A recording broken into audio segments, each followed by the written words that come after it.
Alerta en C5N, nos informa Gabriel Morini. Así era trasladado Julio Miguel Devido de los tribunales federales de Comodoro Pi a la salida del juzgado del juez Luis Rodríguez.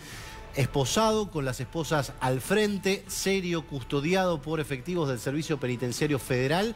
Así era llevado desde lo que son los pasillos hacia el ala que contiene los ascensores y que en definitiva lo trasladaron hacia el subsuelo desde el cual partió. Allí está la alcaldía de tribunales, en el subsuelo desde el cuarto piso al subsuelo del edificio de Retiro. De esta forma se retiraba Julio Devido después de haber sido interrogado por el juez Luis Rodríguez en la indagatoria que se aceleró, puesto que se entregó apenas perdió los fueros en la sesión de la Cámara de Diputados y posteriormente derivó en que se hiciera efectivo el pedido de detención. Bueno, estaba la foto finalmente. Era muy sorprendente que no hubiese ocurrido, no se hubiese tomado la foto. Las previsiones que adoptaron allí parecían indicar que habían protegido ese detalle, que era fruto de una negociación. Lo más probable es que a Rusconi y Devido les expliquen que fue algo inevitable tomado por una persona que está allí con un celular, como ocurre en este tiempo.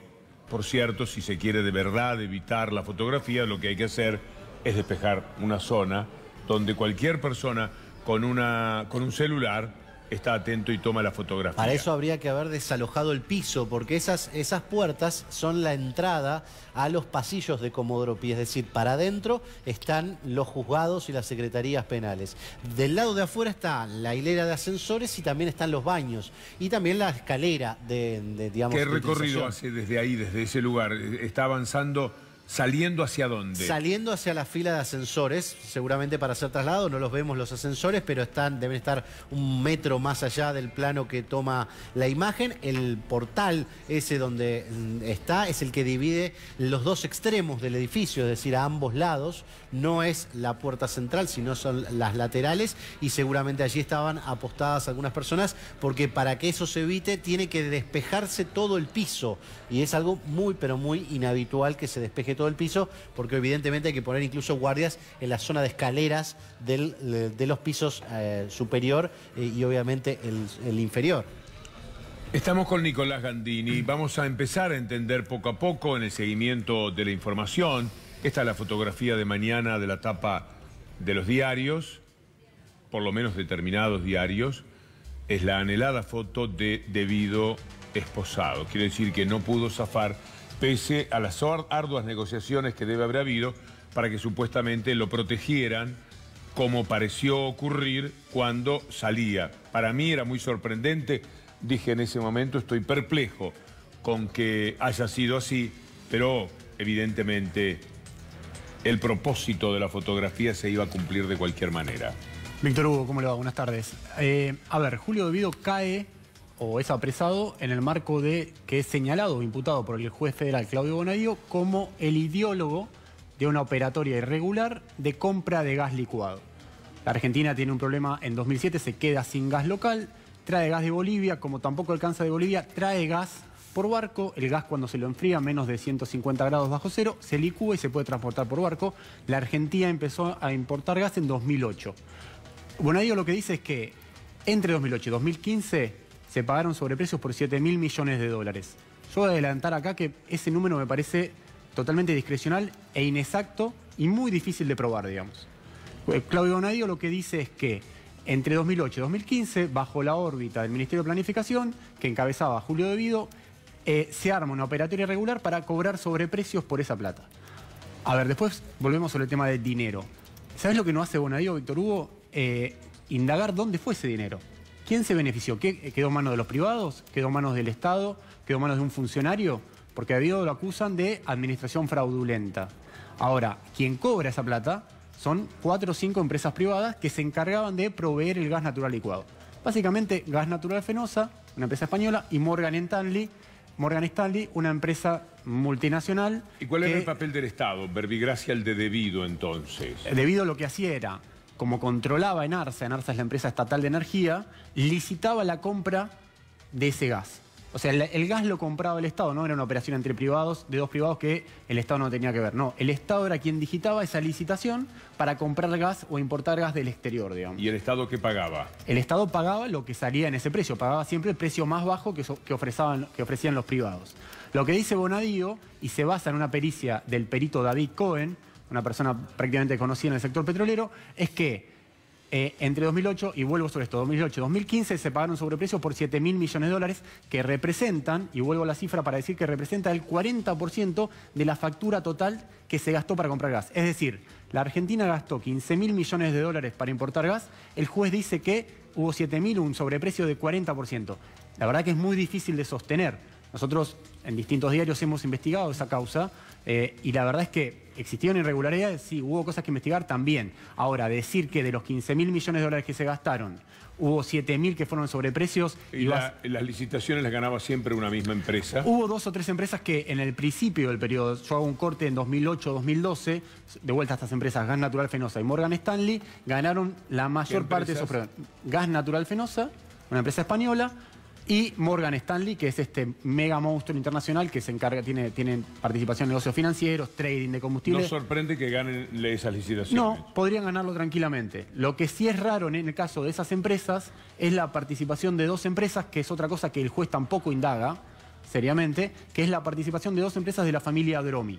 Una empresa que se llama Disan, otra que se llama Diligentia, que ¿qué es lo que hacen?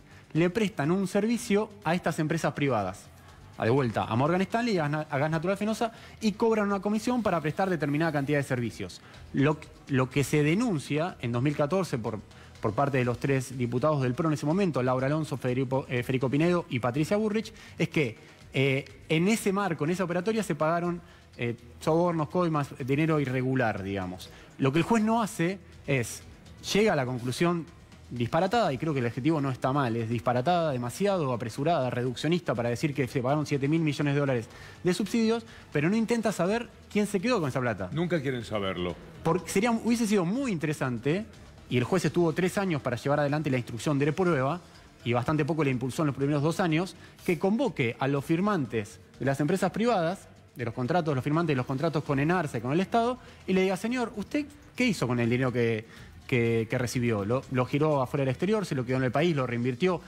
¿Cuánto dinero le pagó a estas 2 empresas intermediarias? Lo que nos está diciendo Nicolás Gandini es que el tema es engorroso en sí mismo y que el juez en principio es el que está más flojo de papeles, si mal no te entiendo, en esta historia. Pero lo grave es que por esto que Nicolás nos está explicando de una manera muy precisa, por esto se lleva a la cárcel a un hombre cuya indagatoria no empezó. Bueno, empezó hoy, justamente cuando lo detuvieron, y como consecuencia de que ya daba mucha vergüenza al juez Rodríguez decir que la indagatoria la iba a hacer el 28 de noviembre, que era cuando estaba prevista, porque se trataba de poner en la cárcel a un hombre que todavía no había iniciado el proceso judicial. Y si nos corremos del eje debido, lo que hace Bonadío es imputar a 25 personas, 4 como autores o ideólogos, 2 mejor dicho como ideólogos, Devido y Roberto Barata, que era su segundo en el Ministerio de Planificación, también a los expresidentes de Enarsa, Ezequiel Espinosa y Walter Fajías, y después mete una gran bolsa de partícipes necesarios, 21 personas, de los cuales, esto es en función de la investigación periodística que hicimos nosotros, que hicieron también otros medios. Uno puede estar equivocado, seguro que puede estar equivocado, pero en base a ese relevamiento periodístico, yo te puedo decir que hay entre 6 y 10 personas de esos 21 imputados que son funcionarios de segunda línea, directivos de Enarsa y de YPF, de segunda, tercera y cuarta línea, que nada tienen que ver, y son personas que se están, sobre los que pesa un embargo de 1.000 millones de pesos, sobre que tienen prisión preventiva y no pueden salir del país. Y están sin comerlas y beberla, perdón que lo diga así. Para consumar el disparate de Bonadío tenía que hacerlo de esta manera. ¿Sabes por qué, Víctor Hugo? Porque acá hay una cuestión de fondo que es, Devido puede ser un funcionario corrupto, muy probablemente.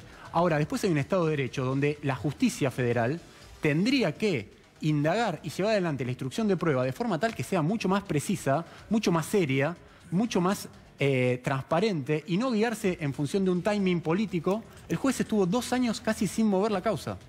Sí, casi no la movió. Y de repente... ¿Por qué, Nico? Bueno, porque él analizó que no tenía interés en mover esa causa. Bueno, en la ahora. causa de encubrimiento a la AMIA, en la primera estuvo 5 años. Porque, mira, les voy a decir algo, disculpen la autorreferencialidad, pero me parece que sirve para esto que contaba Nico. Cuando nosotros publicamos los compradores de dólar futuro, que estaban en la causa, en el juzgado del doctor Bonadio, la lista de los compradores, yo siempre pensé, tal vez de una manera muy ingenua, ¿por qué Bonadio no había citado también a los que se habían beneficiado con la devaluación y la operación de esos contratos de dólar a futuro? Y en un momento pensé que había sido por una cuestión política, por acuerdos, etcétera, pero también en el mismo volumen dije, no tiene una tradición, lo digo con el mayor de los respetos que puedo, pero para que se entienda, de tener una voluntad inquebrantable por el trabajo, el doctor Bonadio. Entonces, a veces tiendo a pensar que es mitad acuerdos, mitad orientación, mitad presiones políticas, que eso obviamente no lo voy a correr del eje. ¿Por qué solo la mitad? Porque la otra mitad creo que es falta de vocación por el trabajo. Porque si no, no o sea, entiendo. todo mal en Bonadio. Bueno, eso... Una parte es el horror de ser obediente a impulsos políticos, que son los que manejan todo, y la otra parte es un vago.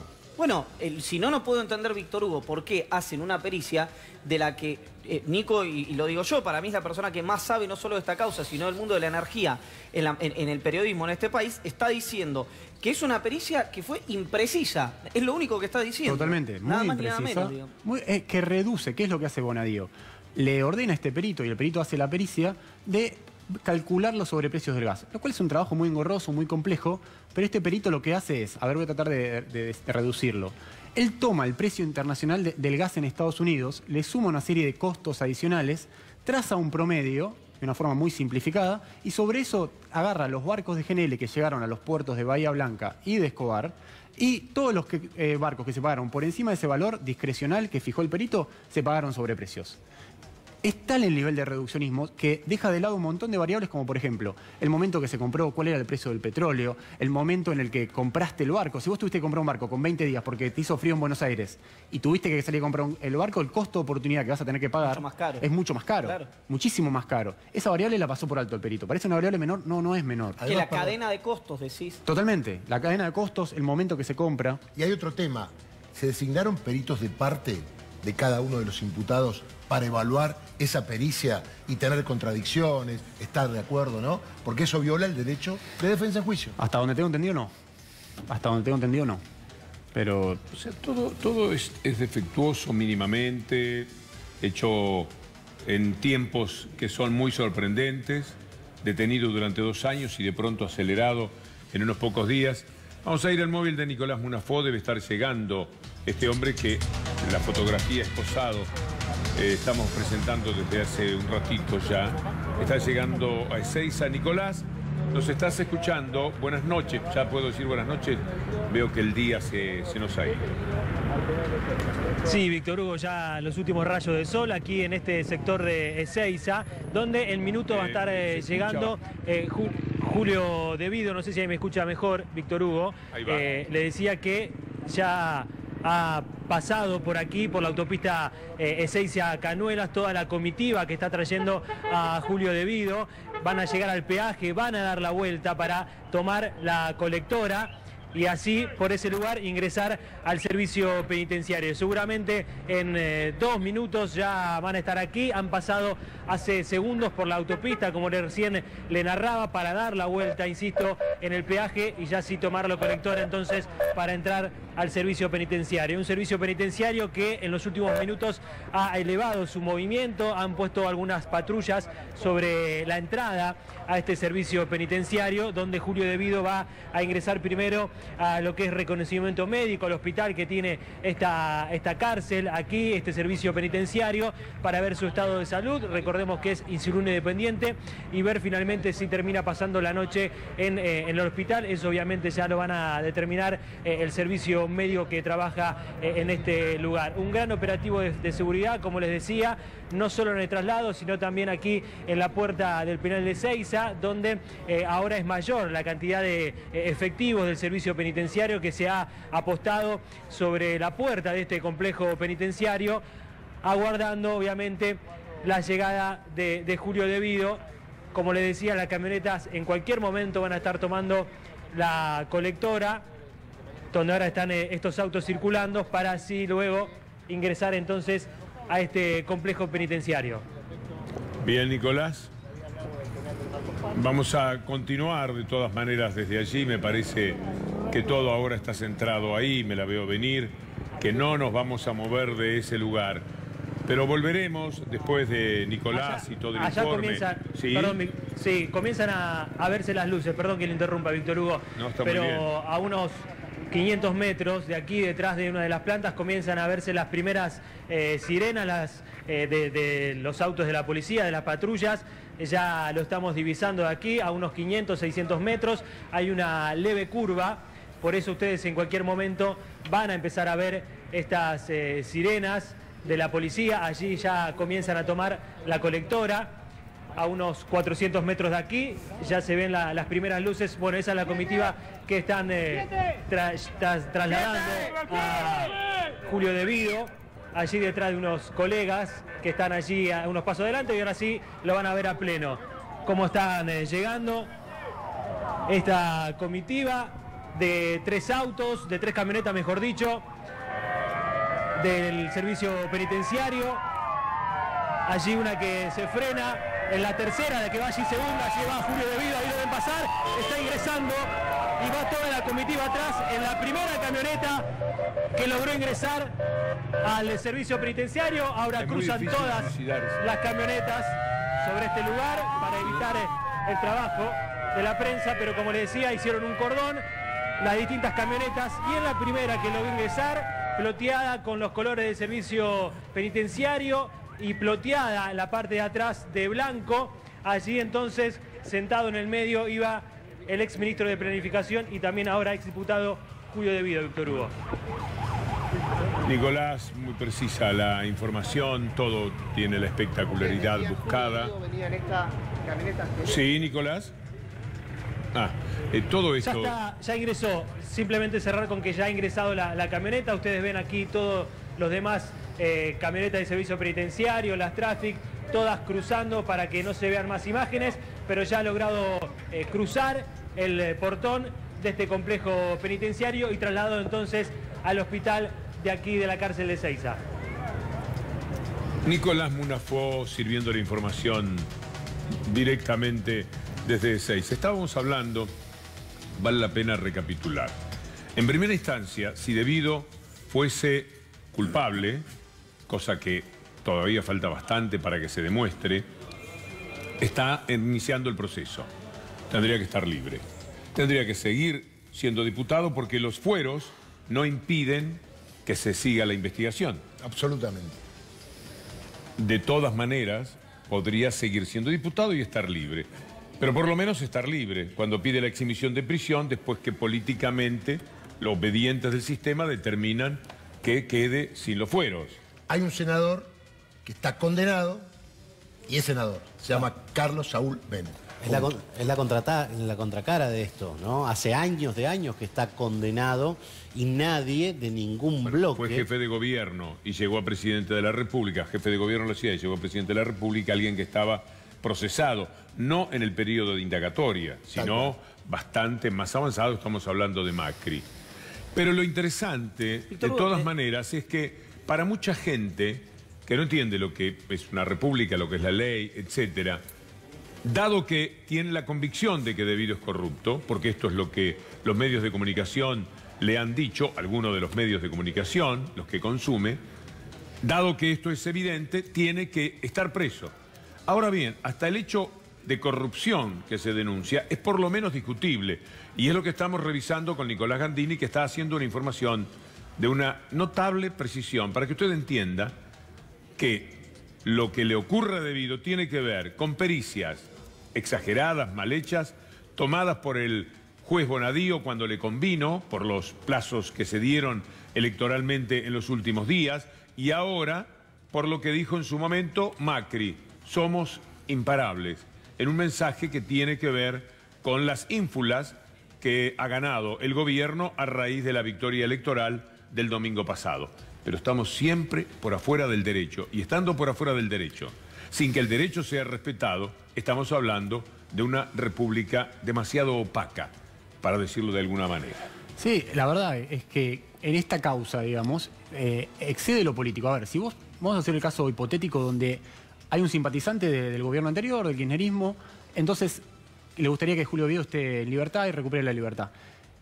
Tiene que ilusionarse porque la pericia, la instrucción de prueba, las pruebas que hay en la causa son extremadamente precarias.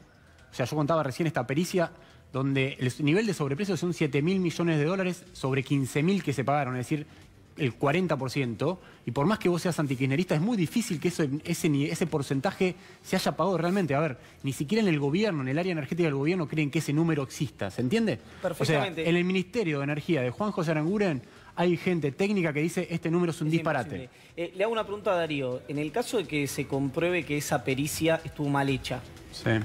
¿qué pasa con la causa o no? ¿Simplemente se pide otra pericia y ya?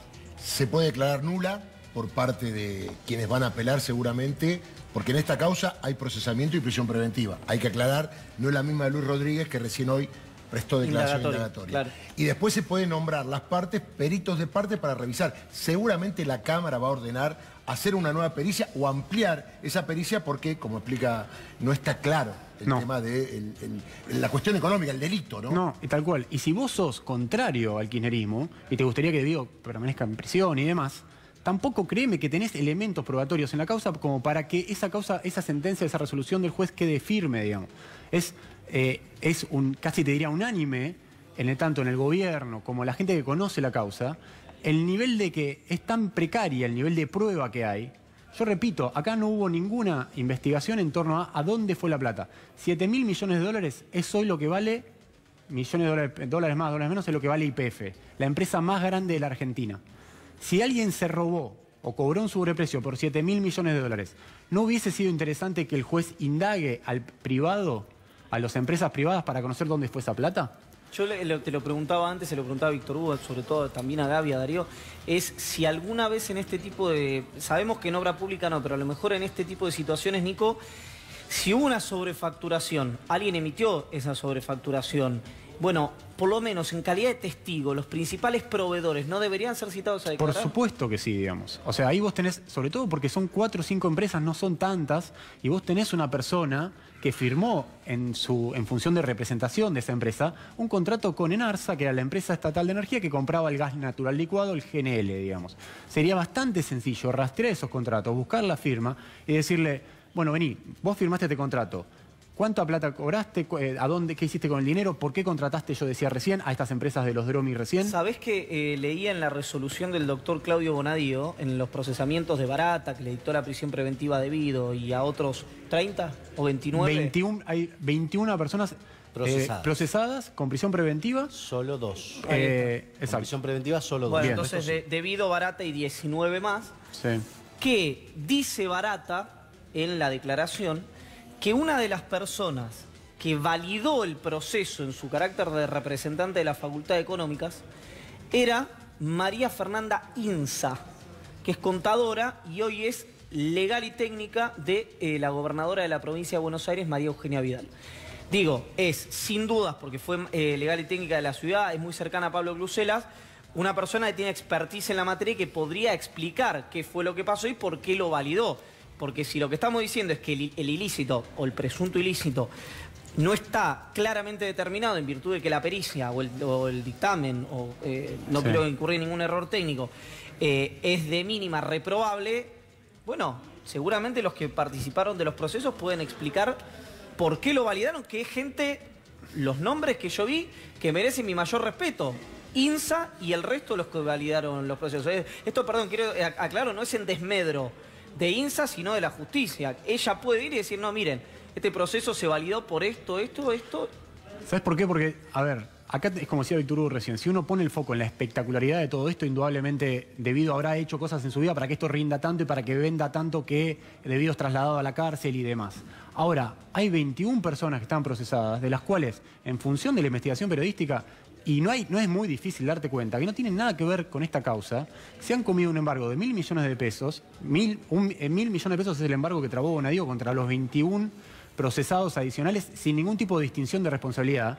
Es decir, tienen la misma responsabilidad Roberto Barata, en su carácter de subsecretario o coordinador del Ministerio de Planificación, y el número 4 o un gerente técnico de ENARSA, digamos. Claro. O sea, en ese sentido es donde el Estado de Derecho es necesario decirlo, digamos. Sí, ¿Se entiende? O sea, porque si vos pones el foco en debido, ok. Ahora, si pones el foco en las 20 personas, de las cuales la mitad, seguramente la mitad, por lo menos es la investigación que podemos hacer, no tiene nada que ver con esto, y se está comiendo el garrón de su vida, y se lo va a comer, porque va a estar años desfilando por la justicia, es donde dice, che, en todo caso, si existió una irregularidad, que de vuelta muy probablemente existió, no por nada se escribió tanto y demás, alguien tiene que poner, el juez tendría la obligación de llevar a cabo una instrucción de prueba, recaudar la cantidad de pruebas que se pueda, tuvo 3 años para hacerlo, de la forma más seria posible. Bueno, pero no va a encontrar nunca la prueba, sino le pregunta a los que exactamente podrían responderle, No.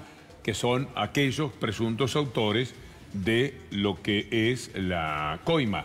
Víctor Hugo, acá de vuelta hay que ser taxativo. Si el juez no va sobre el sector privado, es muy difícil que se logre conocer realmente qué pasó con esos sobreprecios que de ninguna manera fueron 7.000 millones de dólares. De vuelta, parece que lo repito, y sino que habrán sido lo que sea, pero no fue esa plata. ¿Y a dónde fue a parar? ¿Qué pasó con ese dinero? Ni siquiera se hizo el pedido de testimonial de esos directivos privados. Estamos cambiando el eje, porque el tema es por qué fue preso. Y en realidad, que fue preso no tiene que ver con el delito, tiene que ver con una situación cautelar. Es decir, tenés que estar preso porque yo quiero que estés preso. Porque lo que ustedes dicen, está muy bien que lo digan, eso se ve en el juicio oral y público. No existe más la instrucción que se hacía antes, donde el juez era el señor de la causa y hacía lo que quería. Ahora el juez junta la prueba, imputa, procesa y eleva a juicio oral.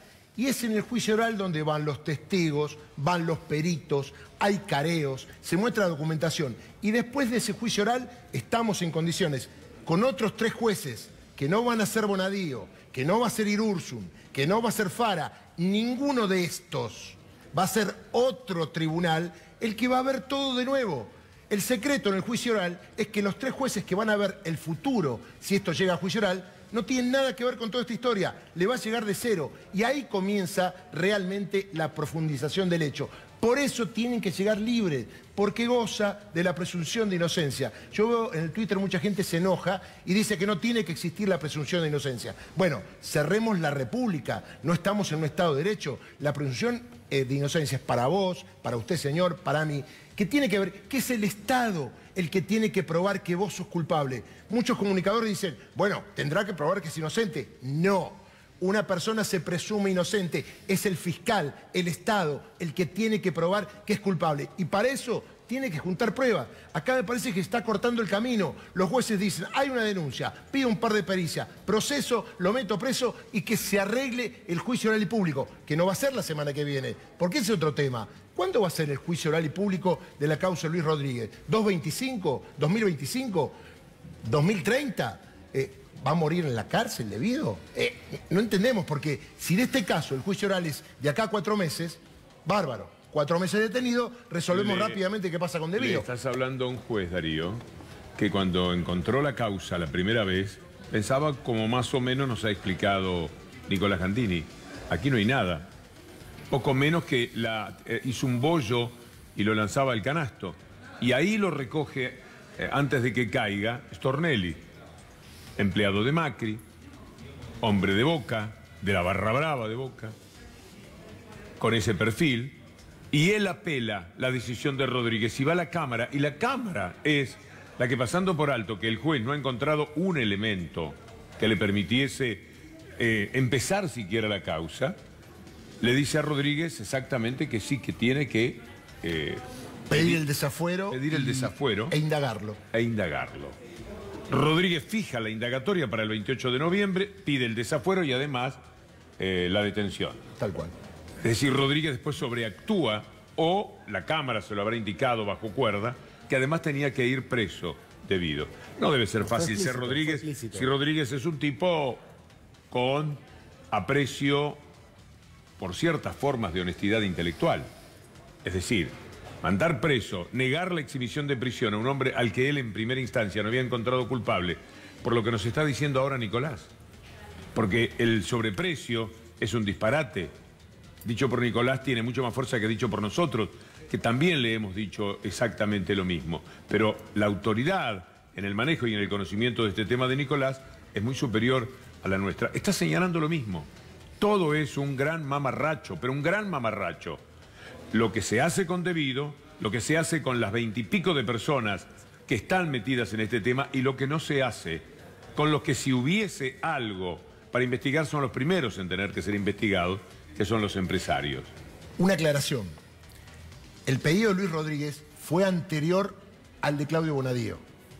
Esto quiere decir que Claudio Bonadío ya lo había indagado, ya podía haber resuelto procesamiento y la prisión preventiva. Espero que Luis Rodríguez ejecute lo que le pidió el doctor Irursun para después él adosar su pedido de procesamiento y prisión preventiva y desafuero. De no haber hecho Luis Rodríguez los que hizo, Bonadío no hubiese pedido el desafuero, para que vos lo entiendas. Entonces, ¿qué hizo Rodríguez? Quiero ser preciso. Rodríguez, en su momento, cuando pidió Stornelli que lo detenga el desafuero, dijo, para mí no hay elementos, y como no le gustó eso al fiscal, apeló. Fue a la Cámara y en una primera resolución, porque ahora nadie se acuerda, la Cámara dijo, fíjese bien, doctor, porque a nosotros nos parece que acá hay personas que pueden eludir la acción de la justicia, que pueden perturbar, y presta atención con Julio Devido. Bueno, ante esa resolución, el juez otra vez dice, bueno, lo cito a indagatoria, pero aparece otra vez Carlos Stornelli y dice, no, indagatoria y detención. Llega a la Cámara Federal, ¿y quién es el fiscal de la Cámara Federal que acompaña a lo que dice Carlos Stornelli? El doctor Germán Moldes, que en su momento también trabajó con Claudio Bonadío en la política. Digo para que esto se entienda. Germán Moldes acompaña y le deja todo servido a la Cámara para que diga Irursun, que corresponde el desafuero y la detención, Fara, que corresponde el desafuero pero no la detención, con una caución real, dinero, y para eso estar en libertad. Juez.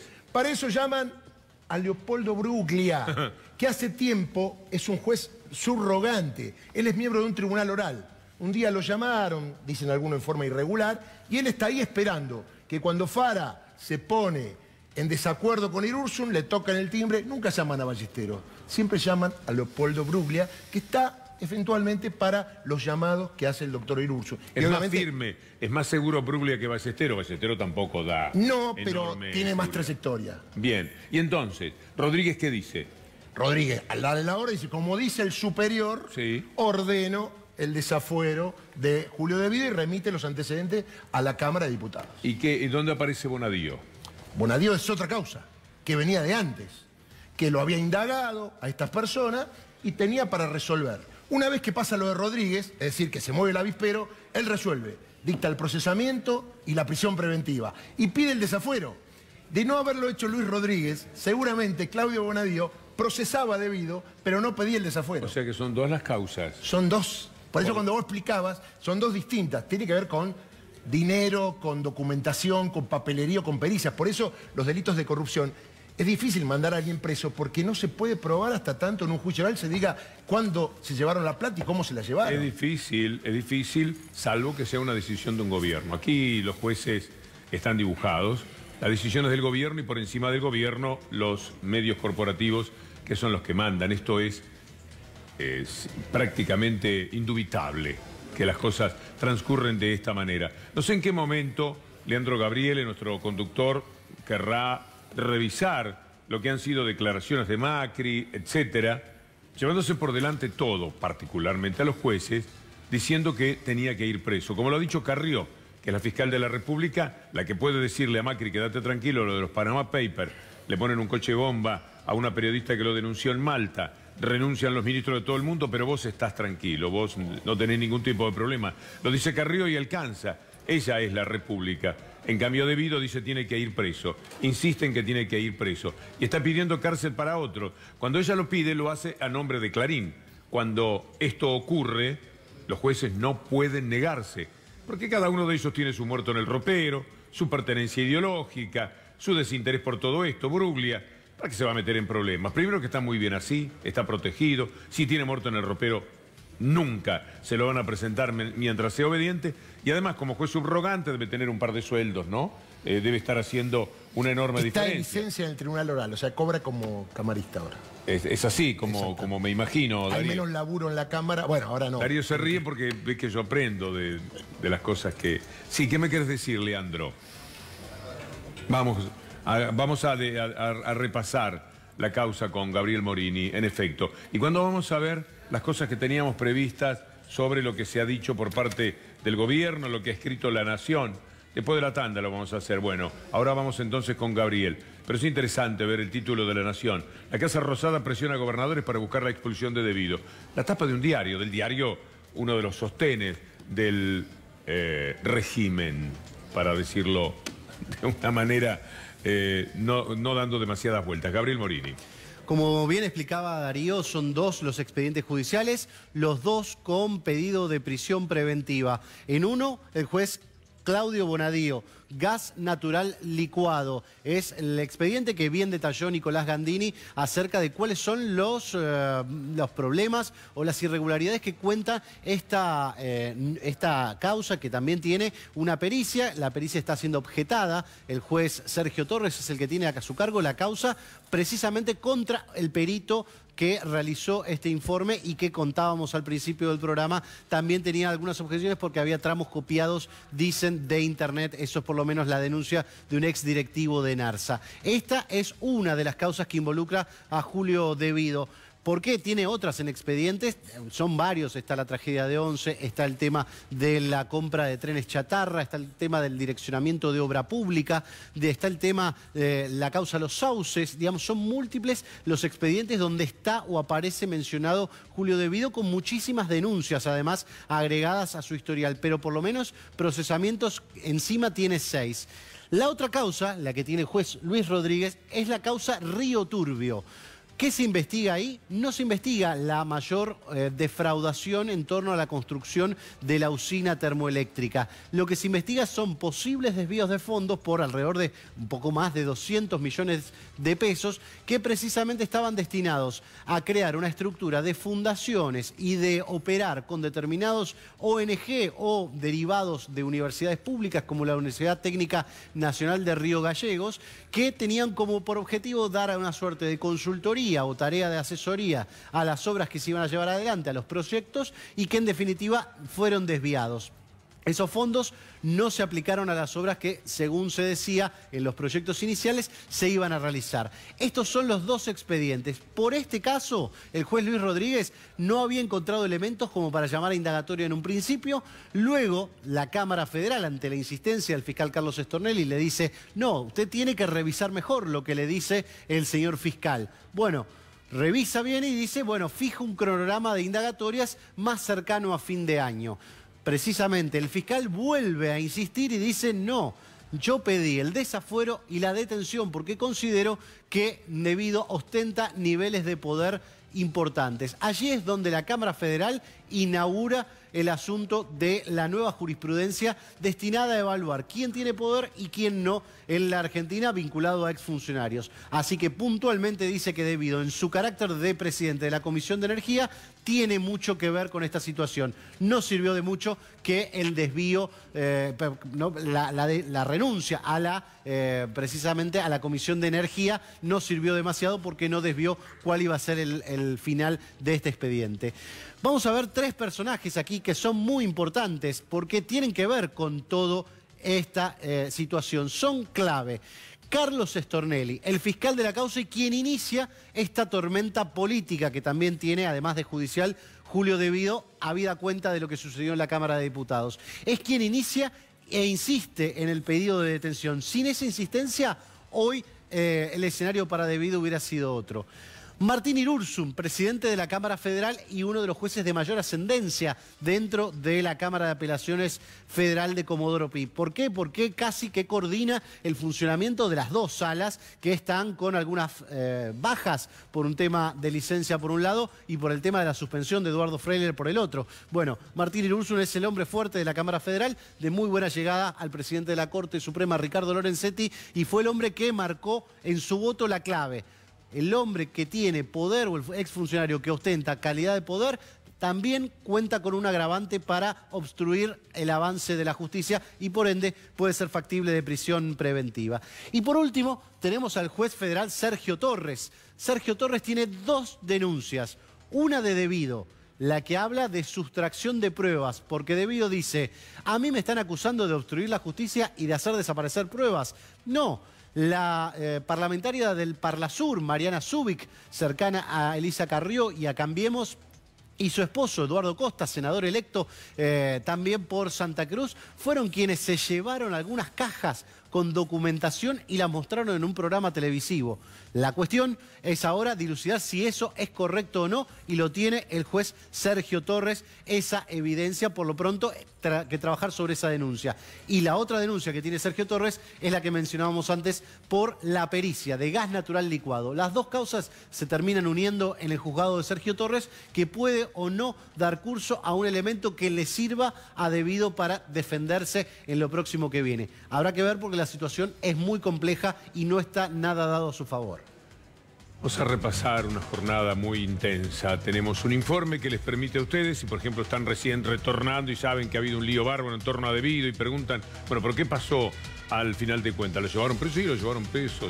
¿Y esposado? Sí, se vio una fotografía en C5N de lo habían llevado esposado. ¿Y a dónde lo llevaron? Es6, no quiere saber todo. Vuelve de su trabajo.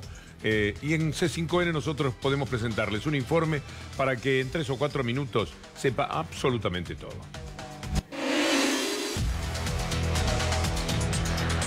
Vimos cómo subió una persona a la camioneta blanca, pero la camioneta celeste del Servicio Penitenciario Federal salió desde un subsuelo, con lo cual Julio Devido puede estar en cualquiera de los dos vehículos, tanto en la celeste como en la blanca. Reiteramos, no se lo pudo ver, a la camioneta blanca subió una persona bajo un escudo y la camioneta celeste salió directamente desde el subsuelo.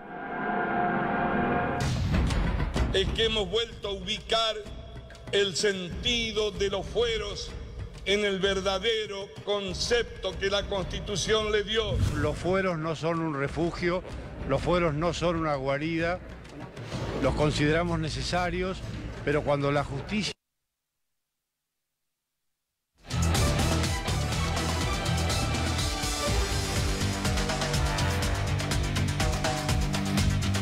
Vimos cómo subió una persona a la camioneta blanca, pero la camioneta celeste del Servicio Penitenciario Federal salió desde un subsuelo, con lo cual Julio Devido puede estar en cualquiera de los dos vehículos, tanto en la celeste como en la blanca. Reiteramos, no se lo pudo ver, a la camioneta blanca subió una persona bajo un escudo y la camioneta celeste salió directamente desde el subsuelo.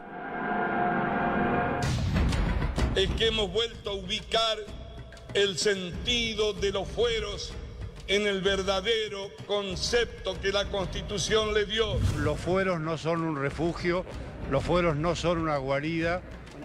Los consideramos necesarios, pero cuando la justicia requiere el desafuero de un diputado, seguiremos actuando con la misma celeridad que hemos actuado en este caso. 176 votos fueron afirmativos, no hubo negativos y hubo una abstención. Resulta afirmativo, se harán las comunicaciones correspondientes. Comenzado formalmente el acto de lo que es la declaración indagatoria de Devido frente al juez Luis Rodríguez. Devido, ¿cómo toma este momento? Arquitecto. No, gracias.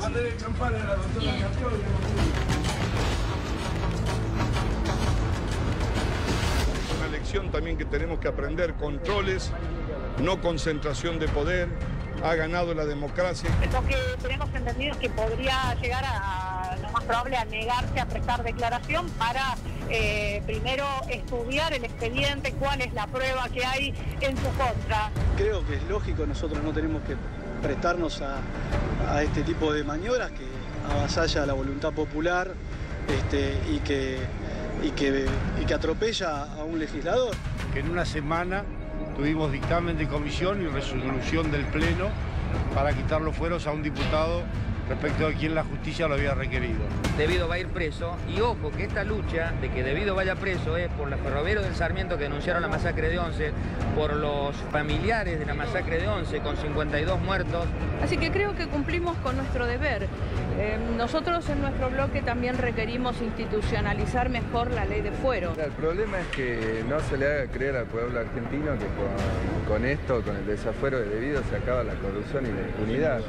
hemos estudiado las causas, por lo tanto acá podemos descartar cualquier tipo de persecución política. Ha sido una Cámara Federal, han sido 2 jueces federales que han actuado con total independencia en el ejercicio de sus funciones. Se remitió un escrito donde explicamos absolutamente la falta de responsabilidad del señor De Vido. Todo a esto nunca se negó y esto podía haber sucedido sin el descrédito del Poder Legislativo que sucedió hoy de la mañana, que fue un escándalo institucional. O sea, si había algo que era una profecía autocumplida, era esto, cuando diputados, ministros pidiendo la detención de un diputado. Es un escándalo.